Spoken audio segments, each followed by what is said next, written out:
Welcome to my channel Maths Pursuit. Today we are going to look into exercise 5.2 question 2 bit 2 from chapter 5 called arithmetic progression. So let's see what exactly is given in question number 2 bit 2. Coming to question number 2, it is given that choose the correct choice in the following and justify, and the given sequence is 11th term of the AP minus 3 minus 1 by 2 2 is, and they have given four choices. A is 28, B is 22, C minus 38, and D minus 48 1 by 2. So that means we need to identify which choice is correct. So let's see how we can solve this question. Now coming to the solution. Here we need to find out the 11th term of the given arithmetic progression. Let us put the given data in the below table. So guys, as usual, I always prefer to create a table and put the number sequence so that it would be easy for us to work out with the calculations without confusing among the numbers.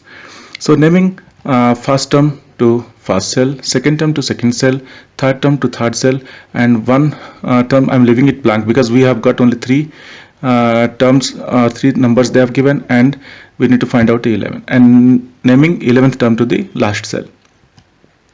Now putting minus 3 under first term, minus 1 by 2 under second term, 2 under third term, and leaving the column fourth column blank, and now a question mark under 11th term because we are going to find out that.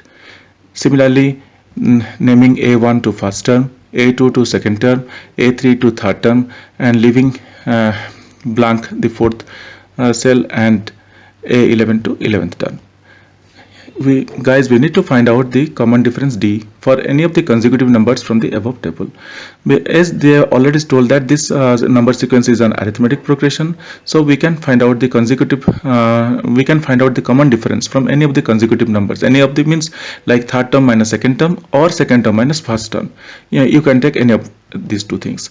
So here I have considered A3 minus A2, that means third term minus second term, which is equal to 2 minus 1 by 2, that is equal to 2 plus 1 by 2, because once we open the bracket minus becomes plus, so it is 2 plus 1 by 2, that is equal to 4 plus 1 by 2, that is equal to 5 by 2.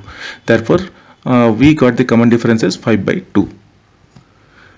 Now let us use the formula an is equal to a1 plus n minus 1 into d. Guys, as usual, always we are using this formula because this is the common formula from which we can derive any of the missing terms. So replacing the values, whatever the values we have in this formula, we get a11 is equal to minus 3 plus 11 minus 1 into 5 by 2. So a3, an is a11 here, and a1 is minus 3, which is given, n is 11th term, and d is 5 by 2. Now solving this equation, we get a11 is equal to minus 3 plus 10 into 5 by 2, or a11 is equal to minus 3 plus 25, that is equal to 22. Therefore we get we could see that the 11th term is 22. So we got the value for the 11th term is 22. Therefore our answer is bit B. Hope guys you understood this calculation. This calculation is very easy. Still, if you have any questions, kindly write to me in the comment section of my video. I will definitely get back to you once I see your comments. If you really guys like my videos, kindly subscribe and let your friends know. Thank you. Bye.